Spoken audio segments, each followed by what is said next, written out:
Good morning.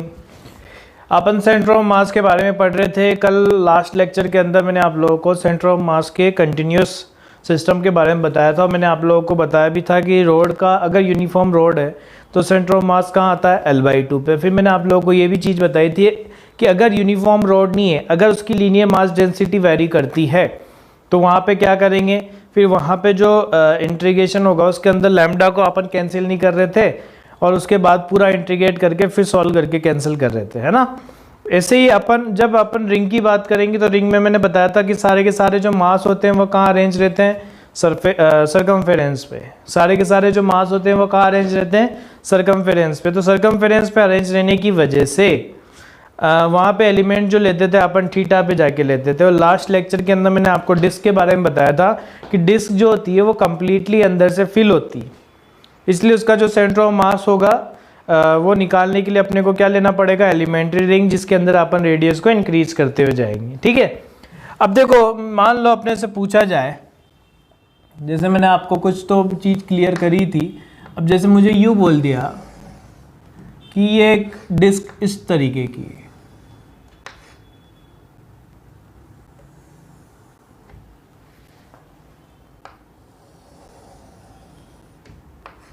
ठीक है। ये सेंटर, ये R1 और ये क्या हो गया, R2।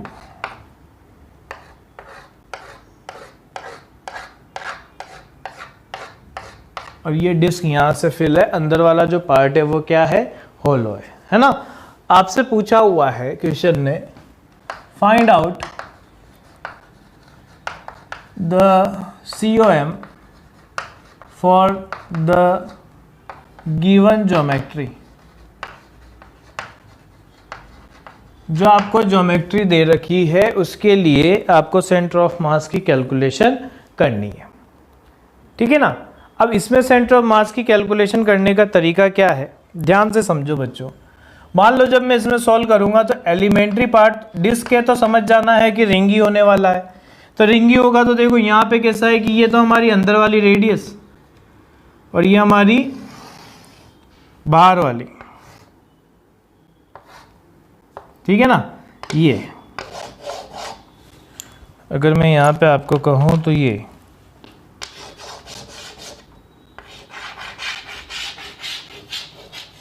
यस। अब मुझे यहाँ पे अगर रिंग लेना होगा तो रिंग कैसे लेंगे, यहाँ से R डिस्टेंस पे गए और एक ये स्लैब ले ली जिसकी थिकनेस कितनी हो जाएगी, dr। अब ये समझ ही जाया करो कि यहाँ पे इस तरीके के क्वेश्चन को किस तरीके से सॉल्व करना है। तो देखो, नीट वाले स्टूडेंट्स के लिए ये इतना इम्पोर्टेंट नहीं है। यहाँ देखो ये कितना आ जाएगा, dr। R डिस्टेंस पे गए और dr थिकनेस की क्या ली, रिंग। तो आप क्या लिखोगे, पहले तो ये देखो इसका मास अपने को दे रखा है m, ये जो गिवन ज्योमेट्री उसका मास कितना है, m। तो आप कैसे लिखोगे, देखो फिलहाल अभी क्या है इसका एरिया, जब तक ये एलिमेंट्री रिंग है तो क्या लिखोगे कि पाई R2 square minus R1 square, यही तो एरिया हुआ ना। बाहर वाले एरिया में से अंदर वाला एरिया माइनस कर दोगे तो उस पे मास कितना है, m। तो यूनिट पे क्या होगा, m upon pi R2 square minus R1 square. देखो कुछ बच्चों ने मेरे से ही पूछा था कि सर प्रैक्टिकल मीनिंग क्या होता है इसका, लीनियर मास डेंसिटी या एरियल मास डेंसिटी इसका। जैसे मैं आपको एक सीधी सी बात बताता हूँ बच्चों, ये वैसा ही है जैसे 10 रुपये में 4 केले आते हैं तो एक केला कितने में आएगा, या 1 रुपये में कितने केले आएंगे। वही वाली चीज़ है कि अगर ये सारा का सारा मास इस ज्योमेट्री पे है तो एक छोटा सा पार्टिकल इसमें जो रखा होगा वो कितने मास का होगा, तो वो निकालने के लिए अपन ने ये किया है, ठीक है ना। और जब मैं यहाँ पे लिखूंगा तो हमारे हाफ रिंग है ना ये, तो हाफ रिंग है तो यहाँ पे π/2 कर दो, ठीक है। हाफ रिंग है तो यहाँ क्या आ जाएगा, पाई, भाई हाफ है ना एरिया तो ये आ जाएगा। अब आपकी जो रिंग है उसका क्या आएगा, πr तो लेंथ, देखो पाई इंटू आर तो लेंथ और थिकनेस कितनी, dr। तो यहाँ क्या आने वाला है, उस पे मास आएगा dm is equal to 2m upon pi R2 square minus R1 square into pi r into dr। अब देखो पाई से पाई कैंसिल, आंसर कितना आया, dm is equal to twice m upon R2 square minus R1 square into R into D R, R into D R. अब अगर अपन बात करें किस पे, इस टॉपिक पे कि ये तो हमने डीएम निकाल लिया, अब क्या करना है सर? तो करना वही है, करना इसमें कोई डिफरेंट नहीं है। अगर मैं यहाँ देखूँ तो मुझे पता है यहाँ YCM निकलेगा, अगर आप प्रैक्टिस से सीख चुके हो, क्योंकि यहाँ पे Y एक्सिस के अबाउट सिमेट्री है, तो यहाँ x कोऑर्डिनेट तो 0 आने वाला है, क्योंकि जितना मास राइट साइड है उतना ही लेफ्ट साइड है। पर y अगर x एक्सिस के बारे में देखूँ तो x एक्सिस में सिमेट्री नहीं है, जितना प्लस में उतना नेगेटिव में नहीं है, तो इसका मतलब y वाले में सेंटर ऑफ मास थोड़ा ऊपर खिसक गया होगा। तो आप क्या लिखोगे? Integral of y dm upon integral of dm, ये लिखेंगे। तो यहाँ क्या आएगा देखो, YCM is equal to integral, y की जगह तो क्या लिखोगे?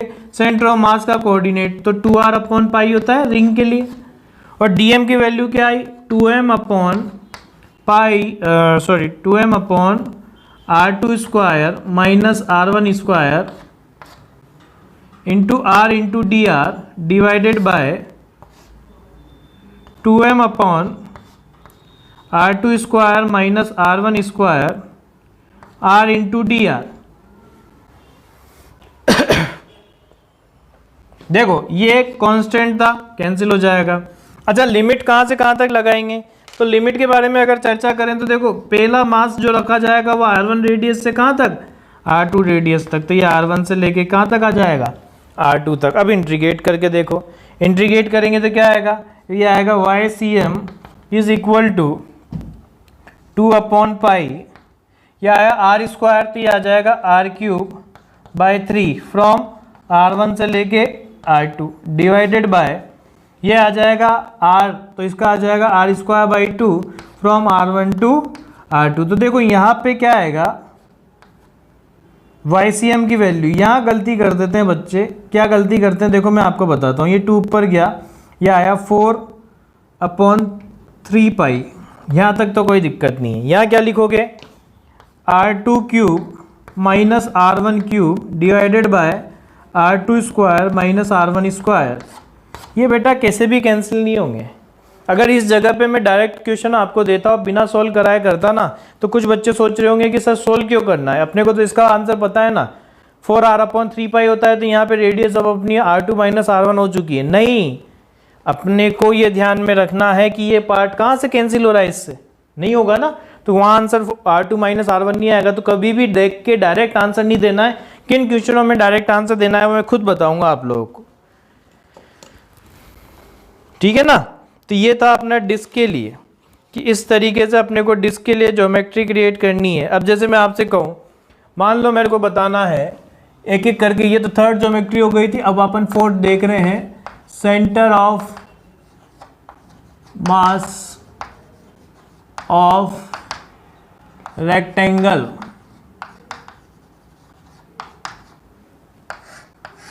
किसके बारे में चर्चा कर रहे हैं? सेंटर ऑफ मास किसके लिए? रेक्टेंगल के लिए अपन देखने वाले हैं, ठीक है। तो रेक्टेंगल के लिए कैसे देखोगे? अगर मैं आपसे कहूं कि ये हो गया हमारा रेक्टेंगल, जिसकी लेंथ तो कितनी हो गई? a, और विड्थ कितनी हो गई? b, और ये है हमारा 0,0। ये मान लो कि ये वाले कोऑर्डिनेट जो है वो क्या है? 0,0। मेरे से बोला गया है a rectangle of mass capital M and side and B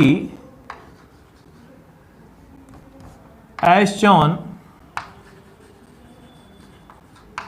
और अपने को क्या निकालना है? इसका सेंटर ऑफ मास निकालना है। तो सेंटर ऑफ मास निकालने का तरीका क्या होगा? ध्यान से देखें।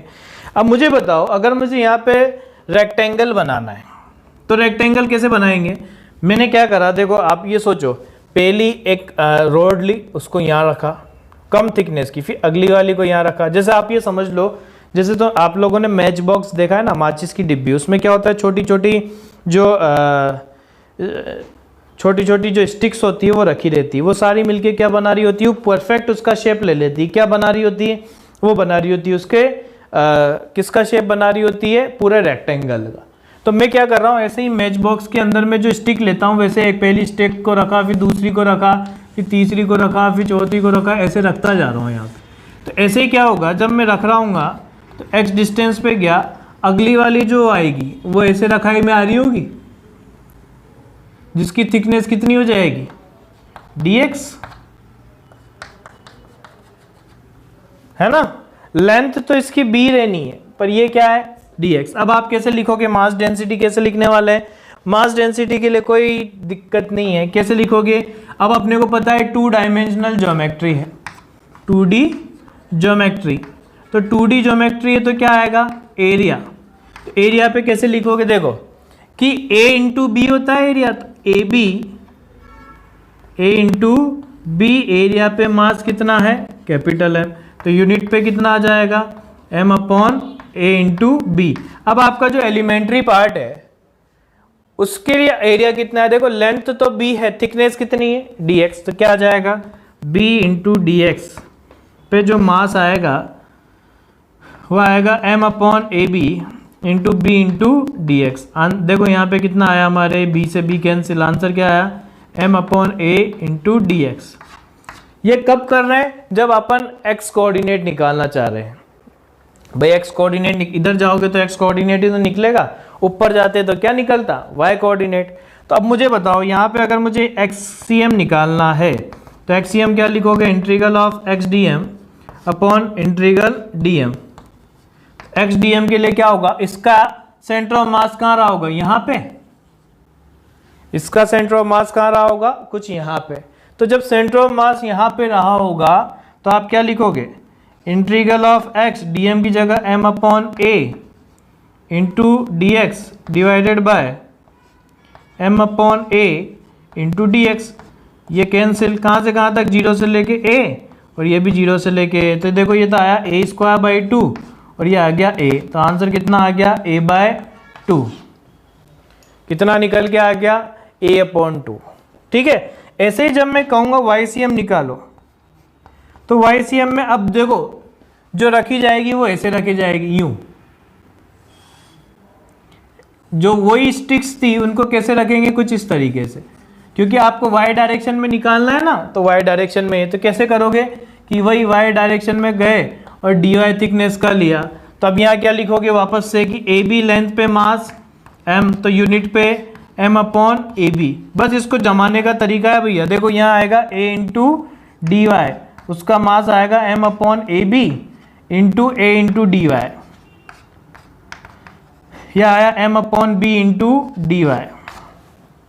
अब कोई सोच रहे होंगे कि सर यार आपने ऐसा क्यों किया, डी वाई वगैरह क्यों लिया, कोई दिक्कत नहीं है बच्चों, यहाँ पे इसलिए बता रहा हूँ क्योंकि यहाँ dx आएगा, जब आप यहाँ लिखोगे ना तो अब integral y dm upon integral of y dm क्या आ जाएगा, integral of y m upon a m upon b into D y, और यह आ जाएगा m upon b into D y. यहाँ से d, ये इससे कैंसिल, यहाँ 0 से b कर दोगे इंटीग्रेट, क्या आ जाएगा b स्क्वायर बाई 2 और b, आंसर कितना आ गया b बाई 2। और ये तो आप जानते भी थे, ऑब्वियस सी बात है कि कोई भी एक रेक्टेंगल होगा उसका सेंटर ऑफ मास कहाँ आने वाला है, उसके ज्योमेट्रिकल सेंटर पे ही तो आएगा। जो भी एक रेक्टेंगल होगा उसका सेंटर ऑफ मास कहाँ आएगा, ज्योमेट्रिकल सेंटर पे। जल्दी से सभी बच्चे मुझे रिप्लाई करें, को क्लियर है। अब बेटा सोच के देखो, अगर इसी जगह मैं कहता कि यहाँ पे रेक्टेंगल नहीं है स्क्वायर है, रेक्टेंगल नहीं है क्या है स्क्वायर है, तो बताओ उसका सेंटर ऑफ मास कहाँ आता, तो अपन कहते वही ज्योमेट्रिकल सेंटर कहाँ पे, a/2 पे आता, क्योंकि उसमें तो साइड बराबर होती है। तो एक टाइप से सेंटर ऑफ मास वही निकल रहे हैं कोई। अब जैसे इसमें क्या है, जैसे मान लो अब जब कभी भी कहीं पे भी रेक्टेंगल दिखेगा तो उस रेक्टेंगल का जो सेंटर देखेंगे ना वही अपना क्या हो जाएगा, सेंटर ऑफ मास के कोऑर्डिनेट।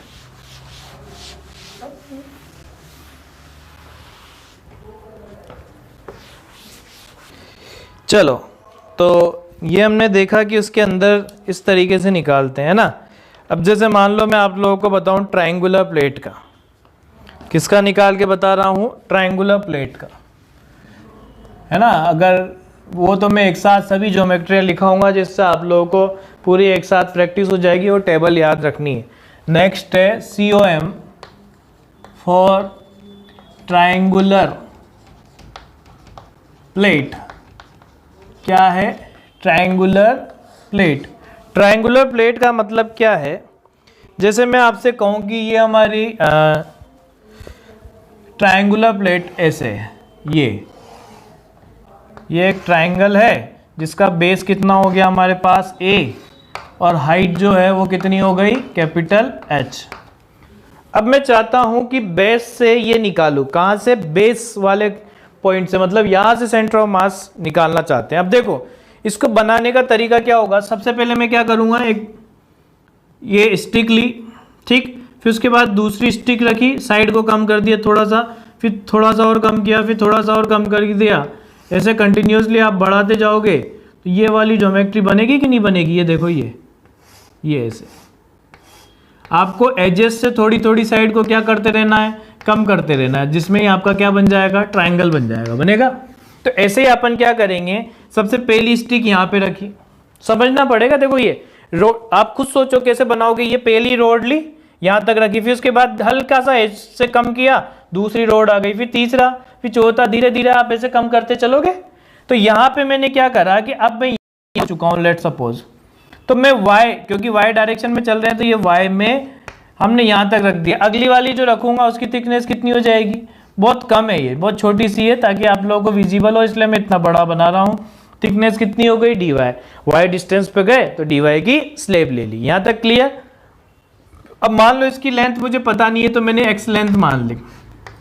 क्या मान ली? x लेंथ मान ली। अब अपन क्या करेंगे, सबसे पहला काम क्या होता है?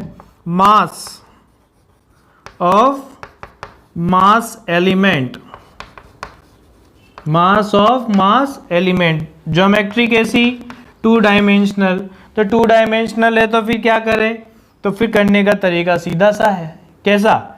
अपने को पता है कि, क्या पता है कि यहाँ पे जो भी एरिया होता है हाफ A इंटू एच पे मास कितना? कैपिटल M, है ना। आप ये चीज जरूर लिख लेना। Triangular plate of mass capital M and base A and height H। Triangular plate of mass M and base A and height H। ठीक है, तो यूनिट पे कितना हो जाएगा? यह आएगा 2m/ah। ठीक, फिर उसके बाद अगर अपन बात करें तो हमारे लिए तो ये एक टाइप का रेक्टेंगल हुआ ना। देखो ये लेंथ और ये थिकनेस, यही तो एरिया होता है। तो क्या लिखोगे? x इंटू डी वाई पे मास होगा हमारा dm is equal to 2m/ah into x into D y. अब देखो रेक्टेंगल में तो वहां पे क्या होता था, ये साइड बराबर आ जाती थी, इसलिए कोई दिक्कत नहीं थी। पर अब क्या है, यहां तो 2 वेरिएबल आ गए, तो 2 वेरिएबल को कैसे हटाएं? तो हटाने का तरीका सीखो। देखो मुझे पता है ये y है, तो ये हाइट कितनी होगी? h minus y. तो आप मुझे ये बताओ, ये जो दिख रहा है 2 ट्राइंगल, ये कौन सा? फिर से बताता हूं, ये और एक ये दोनों सिमिलर है। और जब सिमिलर होते हैं तो साइड के रेशियो बराबर होते हैं। तो यहां क्या लिखोगे? Perpendicular h minus y, base कितना? x, इसके लिए परपेंडिकुलर h, बेस कितना? a।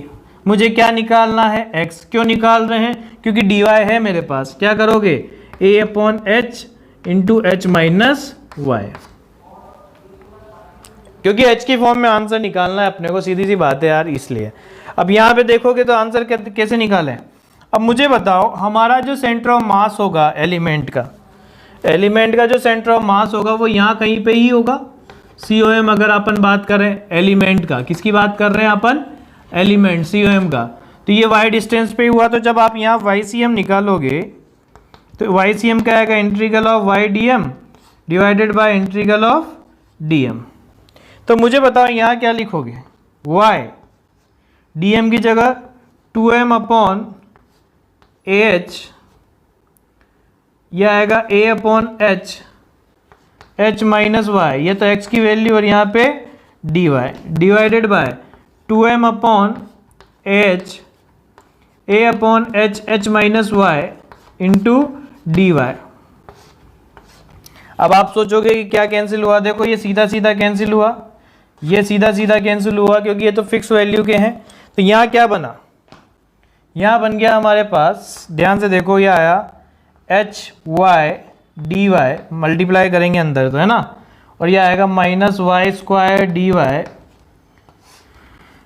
यह आएगा h into D y minus y into D y, integrate करेंगे कहाँ से कहाँ तक, जीरो से कैपिटल एच, जीरो से कैपिटल एच। तो यहाँ देखो क्या आया, यह आ गया एच क्यूब बाय 2, क्योंकि वाई स्क्वायर बाई 2 बनेगा, माइनस यहाँ तो एच क्यूब बाई 3 ही आना है, डिवाइडेड बाय, देखो ये बनेगा एच स्क्वायर, क्योंकि डी वाई का इंटीग्रेशन वाई, और यहाँ पे एच पहले से था और एक एच इंटू एच कितना हो गया, एच स्क्वायर, यह आ जाएगा माइनस एच स्क्वायर बाई 2।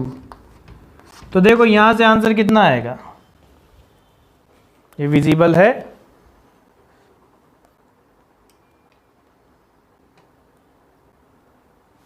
ठीक है।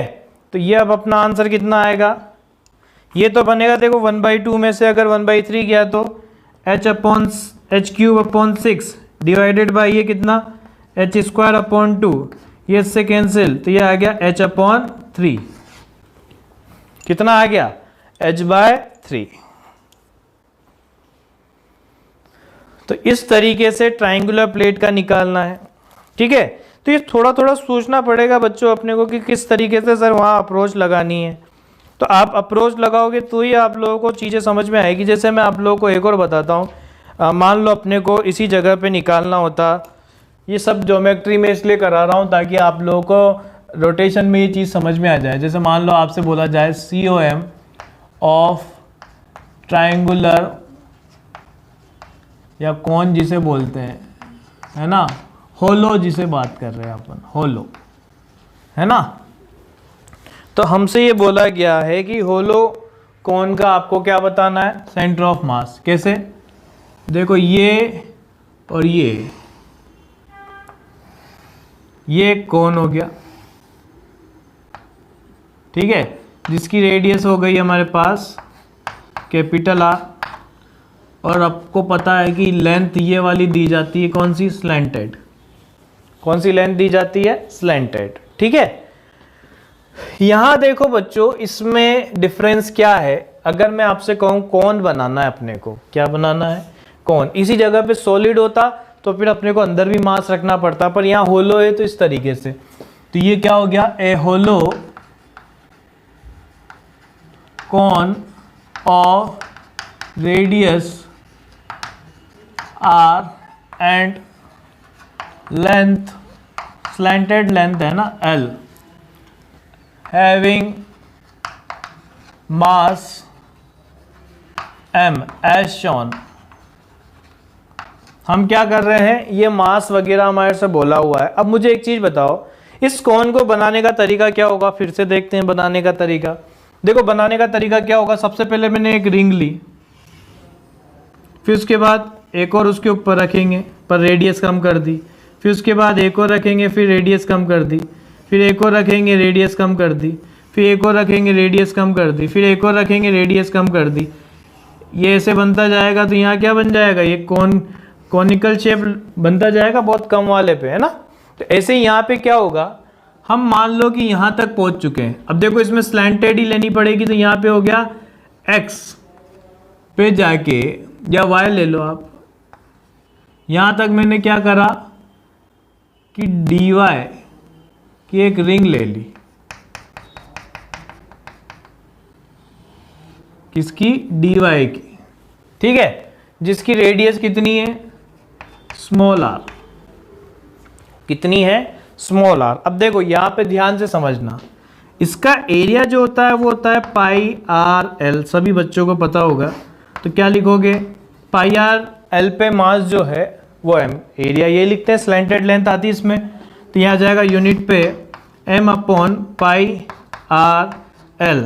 अब अगर अपन बात करें किसके लिए, ये हमारा जो सर्किल है उसके लिए आप मुझे बताओ, तो इसमें क्या आएगा, तो इसके लिए जब अपन लिखेंगे तो क्या आएगा, देखो ये आ जाएगा pi r into D y पे mass m upon pi r l into pi r into D y. दो वेरिएबल आगे पहले की तरह। अब आप समझ गए होंगे कि किस तरीके से अपने को एलिमिनेट करना है r इंटू डी वाई को। अगर y की फॉर्म में निकालना है तो अब कौन से ट्राइंगल दिख रहा है, कौन सा ट्राइंगल, ये वाला, ये फिर से बोलेंगे, ये और ये दोनों सिमिलर है। तो देखो कैसे करेंगे, ये वाली लेंथ कितनी होगी, L माइनस वाई होगी कि नहीं होगी, तो आप कैसे करोगे, देखो बेस 2r लेंथ कितनी L माइनस वाई, इसका base capital 2R length L। तो R की वैल्यू की बात करें तो क्या जाएगा, R is equal to R upon L minus y, R upon L minus y. तो मुझे एक चीज़ बताओ, जब अपन यहाँ रखेंगे तो जब अपन यहाँ लिखेंगे YCM, तो YCM आएगा integral of y d m upon integral of d m. तो देखो यहाँ क्या आ जाएगा, इंटीग्रल y तो y आ जाएगा क्योंकि y कोऑर्डिनेट तो यही रहने वाला है। यहाँ dm की जगह क्या लिखोगे, यह आ जाएगा हमारे m upon r into l, r की जगह r by l minus y into D y बटे क्या आया m upon r l, r by l minus y into D y. देखो सेम वो का वही बन रहा है। ये फिर से क्या होगा, ये पूरा का पूरा कैंसिल हो जाएगा, ये भी पूरा का पूरा कैंसिल हो जाएगा। तो मुझे एक चीज़ बताओ, आंसर तो वैसा ही आ रहा है ना यहाँ पे भी। देखो जब आप इसको सॉल्व करोगे तो क्या आ जाएगा, l y D y minus y square d y divided by l d y minus y D y, 0 से L, यहाँ भी 0 से L कितना आया, यहाँ अगर अपन देखें तो यह आ जाएगा L cube by 2 minus L cube by 3 divided by L square minus L square by 2। Answer यहाँ पे भी क्या आएगा, L बाय 3 ही आएगा। तो ये सेम वैसा ही हुआ। देखो अगर कौन की बात कर रहे हैं तो जल्दी से रिप्लाई करके बता दो सबको समझ में आया या नहीं आया, सबका रिप्लाई आना चाहिए।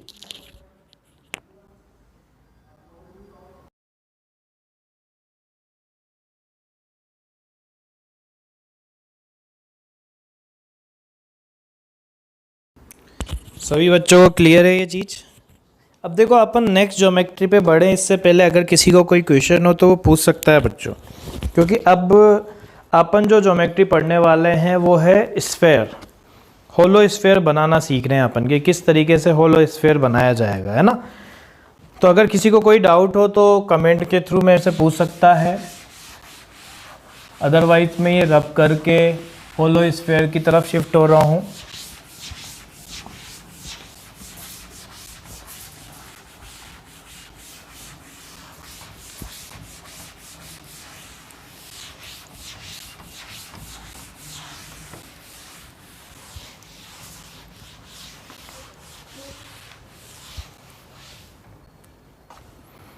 देखो अब अपन देख रहे हैं next COM of hollow sphere.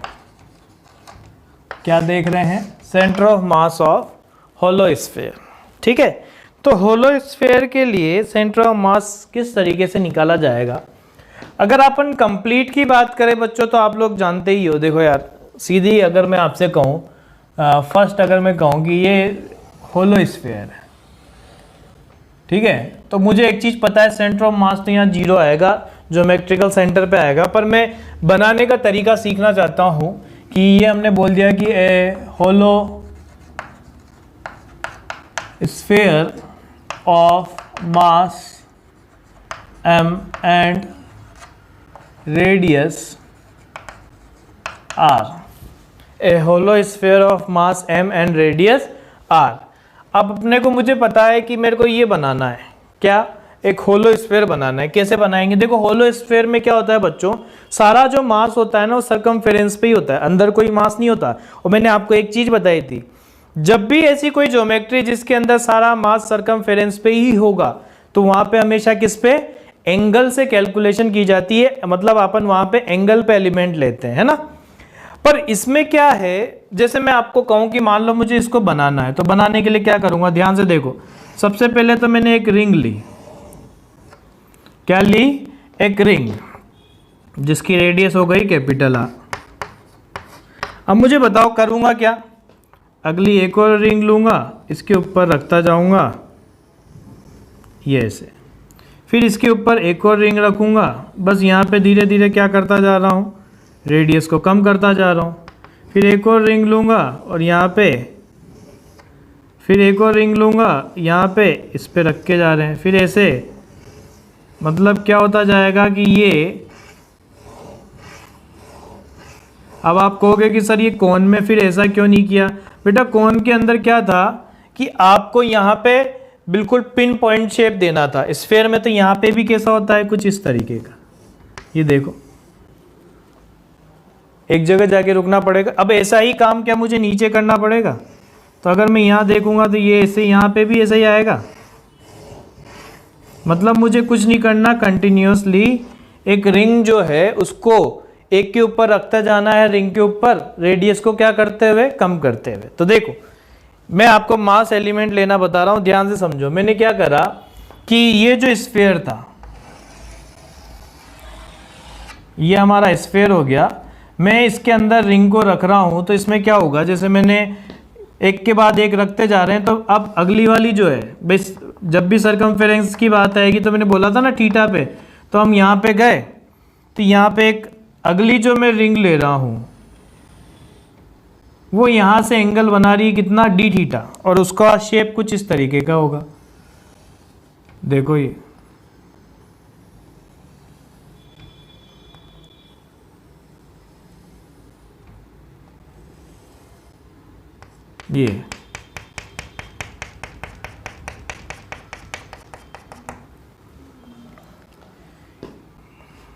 D theta, और इसकी रेडियस कितनी हो गई, स्मॉल आर।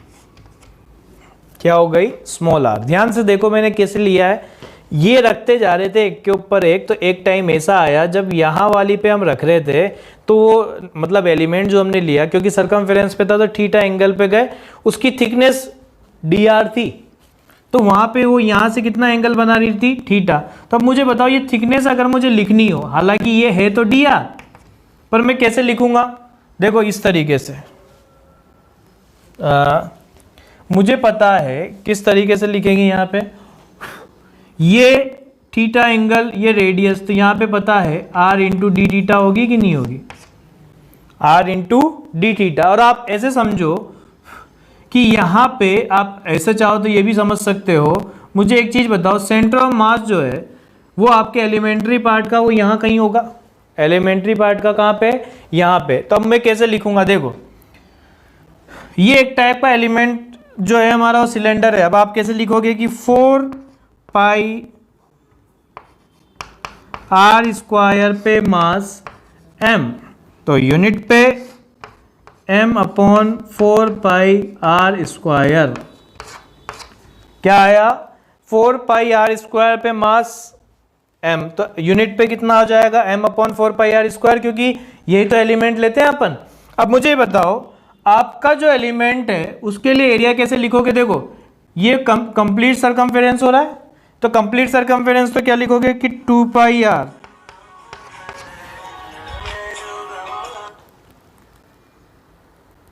ठीक है।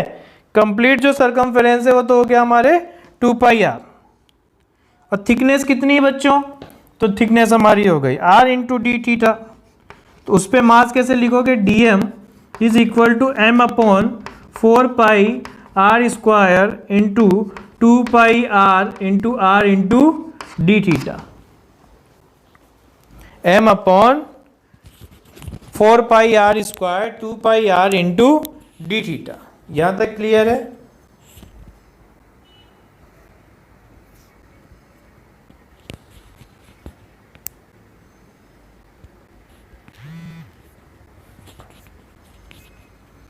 अब देखो यहाँ तक अगर क्लियर हो चुका है तो अब मुझे बताओ, यहाँ मैंने देखा सर इंटीग्रेशन तो डी थीटा के रेस्पेक्ट में करना है, स्मॉल आर भी वेरिएबल है, तो कैसे निकालेंगे? तो देखो बच्चों यहाँ पे आप ध्यान से देखो, ये एक ट्रायंगल दिख रहा होगा आपको, दिख रहा है ये क्या मुझे ये पता है क्या कि ये स्मॉल आर है, और मुझे ये भी पता है कि ये कैपिटल आर है। तो आप मुझे बताओ ये एंगल थीटा है तो ये भी क्या आएगा? थीटा। तो अगर मैं आर और कैपिटल आर में रिलेशन निकालूं तो क्या ये लिखा सकता हूं cos theta is equal to r upon capital r. तो आर की जगह क्या आ गया? R cos theta. क्या आ गया? R cos theta. तो अब मुझे एक चीज बताओ, एक्चुअल में मेरे लिए जो डीएम निकल के आया, डीएम निकल के आया वो डीएम क्या लिखोगे? डीएम ये लिखेंगे, ये आ जाएगा m upon 4 pi r square into 2 pi r की जगह r cos theta into r d theta. तो यहाँ से देखो डीएम की वैल्यू क्या आई? m, ये पूरा कैंसिल हो जाएगा आर स्क्वायर, पाई से पाई, तो ये आया m upon 2 cos theta d theta. तो ये हमने निकाल लिया डीएम की वैल्यू। किसकी वैल्यू निकाल ली? डीएम की। अब मुझे एक चीज बताओ, ये डीएम की वैल्यू तो आपने निकाल ली। अब जैसे मैं आपको एक चीज बताऊं, ध्यान से समझना, कैसे समझोगे? हम अगर यहाँ पे पहली रिंग रखेंगे तो क्या वो दोनों साइड कवर करेगी, फिर दूसरी रिंग रखेंगे वो भी दोनों साइड कवर करेगी। तो अब देखो सेंटर ऑफ मास के कोऑर्डिनेट बताने मुझे कि सेंटर ऑफ मास कहाँ पे होगा। तो सेंटर ऑफ मास का निकालने के लिए देखो मुझे यहाँ पे क्या चीज़ है कि मेरे को इंटीग्रेट करना पड़ेगा ना। क्या करना पड़ेगा? इंटीग्रेट करना पड़ेगा। तो इंटीग्रेट कैसे करेंगे? यहाँ पे जब आप ये लिखोगे कि एक्सीएम,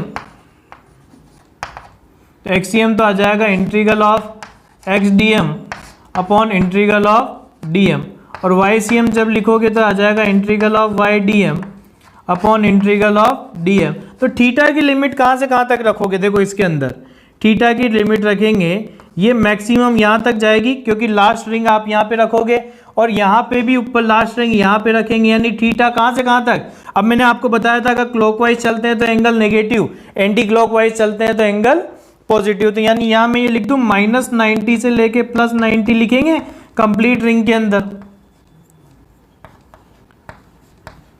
यहाँ पे भी ऐसे -90 से लेके 90 और ये -90 से लेके 90, है ना। और x और ये तो लिख ही सकते हैं, पर अपने को पता है कि कंप्लीट स्फीयर का तो centre of mass geometrical centre पे आने वाला है ना। तो अब अपन किसके लिए निकालेंगे? होलो स्फीयर के लिए, होलो स्फेरिकल शेल के लिए अब अपन निकालेंगे। तो जल्दी से आप लोग रिप्लाई करके मुझे बता दें कि ये एलिमेंट्री पार्ट वाला जो सेक्शन है वो आपका कंप्लीट हुआ या नहीं हुआ, कि किस तरीके से हमारे को कैलकुलेट करना है, एलिमेंट कैसे लेने हैं। सभी बच्चों का रिप्लाई आना चाहिए। किसी को कोई भी डाउट हो बच्चों पूछो, और अगर आप लोग चाहते हो कि ये यहाँ पे क्लियर नहीं हो रहा तो आप सेंटर पे आके पूछ सकते हो।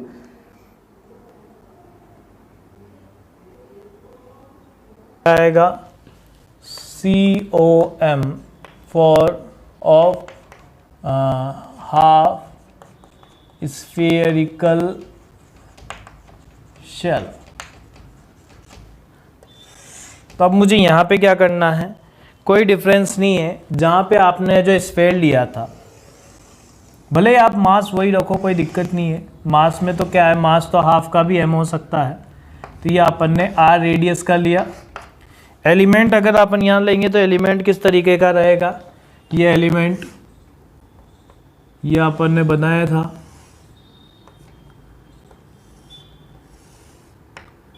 ये एंगल डी थीटा, ये एंगल थीटा, ठीक है, ये आर डी थीटा, ये स्मॉल आर, ये कैपिटल आर। तो आप यहाँ क्या लिखोगे? Mass of mass element. कैसे कि 2 पाई आर स्क्वायर पे मास, आधा एरिया है तो m आ जाएगा, ये आ जाएगा m upon 2 pi r square. तो इस पे कितना होगा, तो रिंग क्या लिखोगे, रिंग के लिए आ जाएगा कितना, वही 2 पाई आर तो लेंथ है और थिकनेस कितनी आर डी थीटा। यह आ जाएगा d m is equal to m upon 2 pi r square into 2 pi r into r d theta. तो यह आया इससे कैंसिल, ठीक। तो यहाँ आएगा डीएम की वैल्यू, डीएम की वैल्यू कितनी आ जाएगी,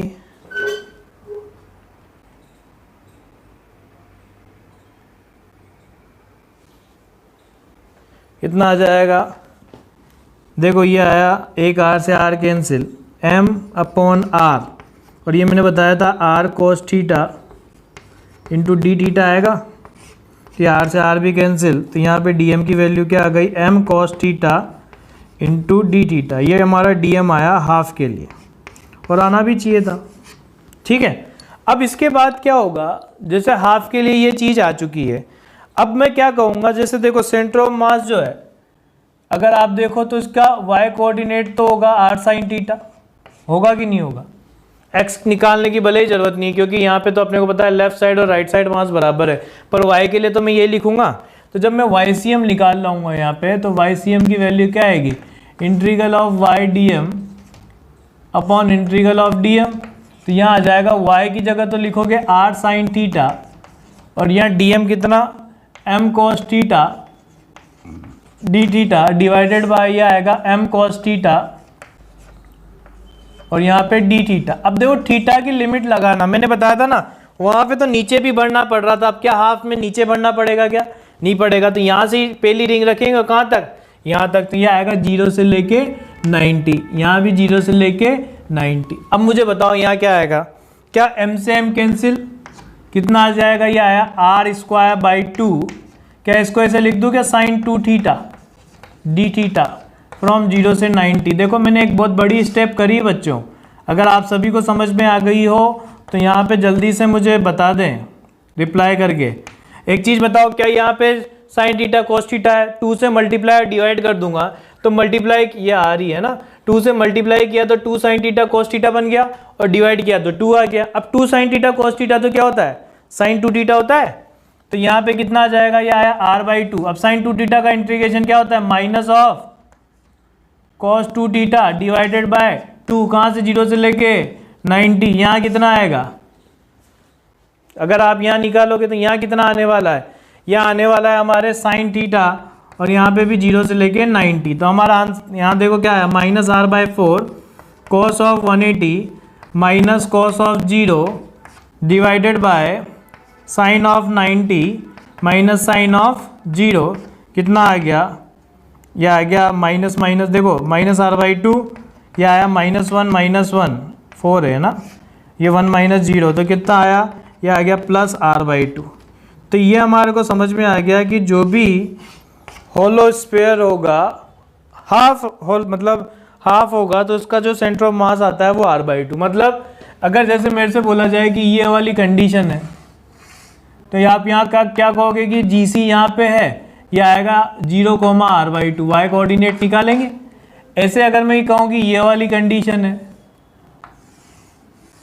तो यहाँ तो जी सी यहाँ आएगा, और यहाँ क्या आ जाएगा, माइनस आर बाई 2 0। यहाँ अगर अपन बात करें, ये जी सी होगा, ये क्या आ जाएगा 0 माइनस आर बाई 2, और अगर अपन बात करें किसकी, ये वाले पार्ट की, तो ये हमारा जी सी हो गया, और यहाँ क्या आएगा COM आर बाई 2 0। समझ में आ गया। तो कुछ इस तरीके से अपने को सॉल्व करना है, किसके लिए, स्फेयर के लिए, स्फेरिकल शेल के लिए, है ना। अब देखो मैं आप लोगों को बताता हूँ कि सॉलिड स्फेयर के लिए किस तरीके से सॉल्व करना है। पहले सभी बच्चे जल्दी से आंसर दें, यहाँ की चीज़ समझ में आई या नहीं आई।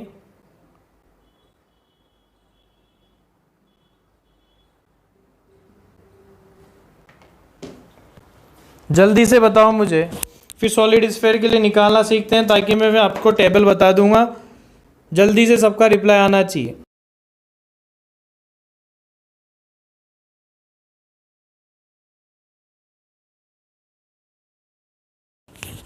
हो गया। अब देखो अपन सॉलिड स्फीयर के लिए चेक करते हैं कि किस तरीके से होगा। तो देखो बच्चों, सॉलिड स्फीयर को तो बनाने का सिंपल सा तरीका है। जैसे मान लो मेरे को सॉलिड स्फीयर क्रिएट करना है, तो सॉलिड स्फीयर क्रिएट करने का तरीका क्या होगा? जैसे आपने वो देखा है ना पहले, जैसे वो क्या आता था जिसके ऊपर ऊन लिपटी हुई रहती थी, तो आपने देखा होगा वो कंप्लीट एक बॉल बन जाती है। या आप लोगों ने देखा होगा, एक और मैं आपको सबसे बढ़िया सा बताता हूँ। आप लोग सितुलिया तो खेलते ही हो, तो सितुलिया खेलने के लिए आपने देखा होगा कि आप वो मारने के लिए वो बनाते हो ना, तो उसके अंदर एक कपड़ा डालते जाते हो ताकि वो आराम से क्या बन जाए, एक सॉलिड, कहीं से कहीं तक कोई स्पेस नहीं रहे, उसको अच्छा सा टाइट कर देते हो। यही तो करते हैं। वैसे इसके अंदर भी क्या कर रहे हैं अपन, जैसे मुझे एक चीज बताओ, अगर मैं सॉलिड स्फीयर को क्रिएट करना चाहता हूं, किसको? सॉलिड स्फीयर को क्रिएट करना चाहता हूं, तो सॉलिड स्फीयर को क्रिएट करने का तरीका क्या होगा कि आप एक के बाद एक, जैसे आपने सबसे पहले छोटा सा इतना सा क्या लिया, सॉलिड स्फीयर लिया। आपने क्या लिया? इतना सा सॉलिड स्फीयर। अब उसके बाद एक और सॉलिड स्फीयर को उसके ऊपर रखा, फिर एक और सॉलिड स्फीयर को उसके ऊपर रखा, फिर एक और को रखा, ऐसे कंटिन्यूसली क्या करते जा रहे हो, रखते जा रहे हो, है ना। तो अब आप कहोगे कि सर ऐसे कैसे रखते जाएंगे, वो तो कंप्लीट को तो हाफ पार्ट में रख दो, पर रख सकते हो ना। जैसे मैंने क्या करा, मुझे पता है, जैसे मैं ये चीज तो अब डायरेक्ट लिख रहा हूं, कंप्लीट सॉलिड स्फीयर के लिए अगर आप कहोगे तो COM कहाँ आएगा? एट ज्योमेट्रिकल सेंटर, है ना। जो भी सॉलिड स्फीयर है कंप्लीट, उसके लिए तो वहां पे COM का आने वाला है, ज्योमेट्रिकल सेंटर पे आने वाला है। अब देखो, जैसे मैं आपसे कहूं कि मान लो for half solid sphere, half solid sphere की बात कर रहे हैं, कैसे? ये रेडियस कितनी हो गई? कैपिटल R, ठीक है ना। ये हाफ सॉलिड स्फीयर के लिए हो गया। अब मुझे एक चीज बताओ, जब अपन इसमें बात करेंगे तो सबसे पहले मैंने क्या करा, ये, फिर इसके बाद ये दूसरा, फिर उसके बाद ये तीसरा, फिर उसके बाद ये चौथा, फिर उसके बाद ये पांचवा, ऐसे क्या करते जा रहे हैं, सॉलिड स्फीयर को इंक्रीजिंग रेडियस से रखते जा रहे हैं, सॉरी स्फेरिकल शेल को ऐसे रखते जा रहे हैं, ताकि क्या बन जाए, ये एक सॉलिड स्फीयर बन जाएगा। तो अब मुझे बताओ, सबकी थिकनेस dr है, तो अगर मैं यहाँ पे, मतलब यहाँ तक सॉलिड स्फीयर क्रिएट कर चुका हूँ, कहाँ तक? यहाँ तक। कितनी रेडियस तक? R तक। अगला वाला जब रखूँगा, ये तो मैं इतना इसलिए मोटा इसलिए बता रहा हूँ ताकि आप लोगों को दिख सके, बाकी इसकी थिकनेस बहुत नेग्लिजिबल है। कितना आ जाएगा? dr। अब मुझे बताओ, 3 डायमेंशन ज्योमेट्री है ये, 3D।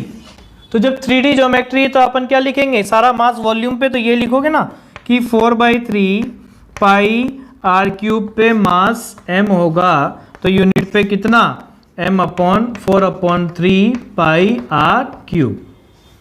यही लिखेंगे भाई। इतने वॉल्यूम में इतने, वही भाई 10 रुपए में 4 केले, तो 1 रुपए में कितना, वही चीज है ना। अब इसका कैसे लिखोगे वॉल्यूम, तो वॉल्यूम ये लिखेंगे एरिया इंटू थिकनेस, वही तो वॉल्यूम होता है। तो यहाँ क्या लिखोगे? 4πr², तो इसका एरिया, थिकनेस कितनी? dr, तो यहाँ क्या आ जाएगा? 3m/4πr³ into 4πr² into dr। तो देखो ये इससे कैंसिल हो गया, क्या आंसर आया? ये आया 3m/r³ इंटू r² dr। अब कुछ बच्चे सोच रहे होंगे कि सर आपने यहाँ पे 2 से डिवाइड क्यों नहीं किया, कर दो यार, मैं भूल गया। यहाँ पे 2 आएगा, पर उससे कोई फर्क नहीं पड़ेगा। देखो यही सबसे बड़ी खास बात है इस चीज़ की। अगर आप यहाँ देखोगे, आना मुझे पता है कि यहाँ पे 2/3 चाहिए था, तो फिर यहाँ पे 2/3 आएगा, तो फिर यहाँ पे भी तो 2πr आएगा। तो जब यहाँ 2/3 करोगे और यहाँ पे ये करोगे, तो 2π से वैसे भी कैंसिल होगा, तो आंसर वो का वही आने वाला है। ठीक है, तो ये तो अपन ने क्या निकाल लिया? dm। अब अपन ने क्या देखा था, इसमें मैं कौन सा कोऑर्डिनेट निकालूंगा? ycm। तो क्या आएगा? Integral of y dm divided by integral of dm। तो क्या आ जाएगा? y, किसका y निकालेंगे? COM of element. एलिमेंट क्या है हमारा? एलिमेंट है हमारा स्फेरिकल शेल। तो ये आ जाएगा r/2, यह आएगा 3m/4 r cube into r square d r divided by 3m upon r cube r square d r. कहाँ से कहाँ तक? 0 से r, यहाँ भी 0 से r। यही करेंगे। अब मुझे बताओ क्या ये सीधे सीधे कैंसिल होगा? कितना आएगा आंसर? देखो ऊपर क्या बना, ये आ गया 1/2, ये r क्यूब है तो r की पावर 4 यानी r की पावर 4/4 डिवाइड बाय इसमें क्या आएगा, r की पावर 3/3 आएगा। तो ये इससे कैंसिल, कितना आ गया 3r/8। कितना आ गया 3r/8। यानी सॉलिड स्फीयर के लिए बच्चों जो निकल के आता है वो कितना आ गया 3r/8 आता है। और इसी के सब्सिक्वेंट में मैं एक और करा रहा हूं ताकि आपको याद रह जाएगा किसके लिए, फॉर सॉलिड कोन, ताकि आपको वो चीज रिलेट करनी आ जाएगी जो अपन ने ट्रायंगल में देखी थी। कैसा कि मान लो ये एक सॉलिड कोन है, ये अंदर से फिल है यूं, ये ऐसे,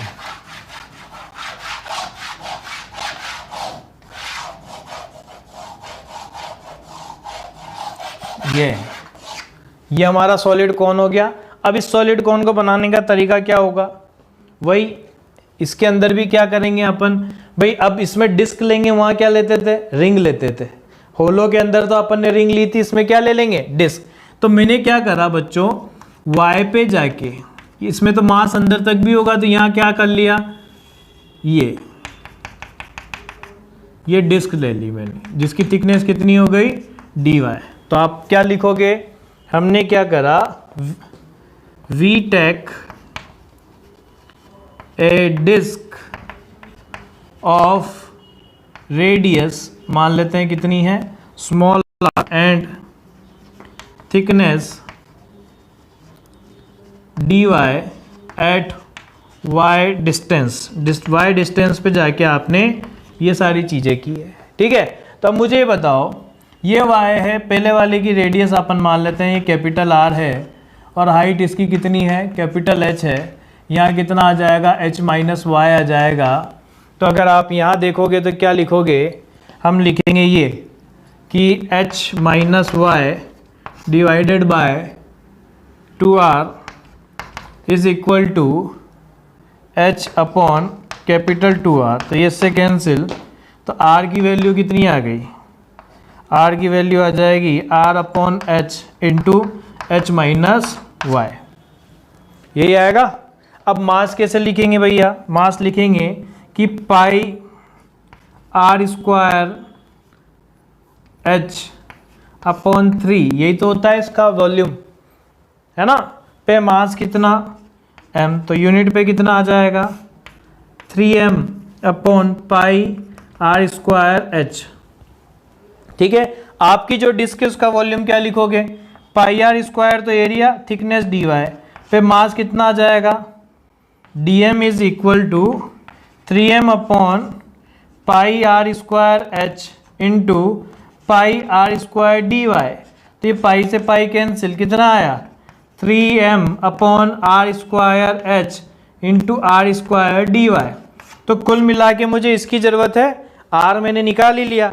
तो अब आप यहाँ कैसे सॉल्व करोगे कि y c m is equal to integral y d m upon integral d m. तो देखो क्या आ रहा है आंसर, y की जगह तो y, ठीक है, dm की जगह यहाँ लिखोगे 3m upon are square h, r की जगह क्या लिखोगे, ये रहा कितना R square H square h minus Y का square into D Y, D Y कौन सा ये वाला, डिवाइडेड बाय ये आएगा 3m upon are square H, R square H square H minus Y का स्क्वायर इंटू डी वाई।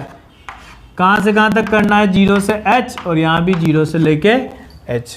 अब देखो ये इंटीग्रेशन देख के मत डरो, ये कैंसिल, ये भी कैंसिल। ऊपर क्या बना, ये स्क्वायर है, इसको अंदर मल्टीप्लाई करो, क्या आएगा h square y D y plus y cube d y, और यहाँ बनेगा माइनस 2h वाई, तो क्या आएगा minus 2h y square d Y.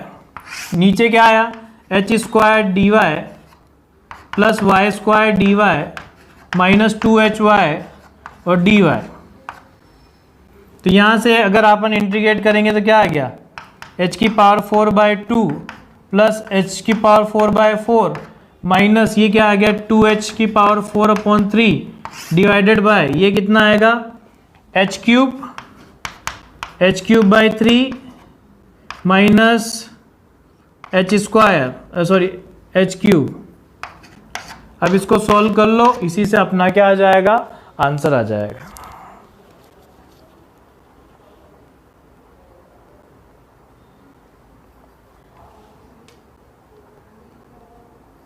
ठीक है ना। तो ये तरीका है बच्चों अपने को क्वेश्चन को सॉल्व करने का। अब मैं कल आपको इसकी एक टेबल बनवाऊंगा जिसके अंदर अपन देखेंगे कि इन सब का किस तरीके से यूज़ करना है। नेक्स्ट वाले के अंदर थोड़े अच्छे से सभी बच्चे यहाँ तक का कंप्लीट पढ़ के आए, नेक्स्ट वाला लेक्चर तभी समझ में आएगा बच्चों, क्योंकि उसमें अपन इनके सारे डायरेक्ट रिजल्ट का यूज़ करेंगे। ठीक।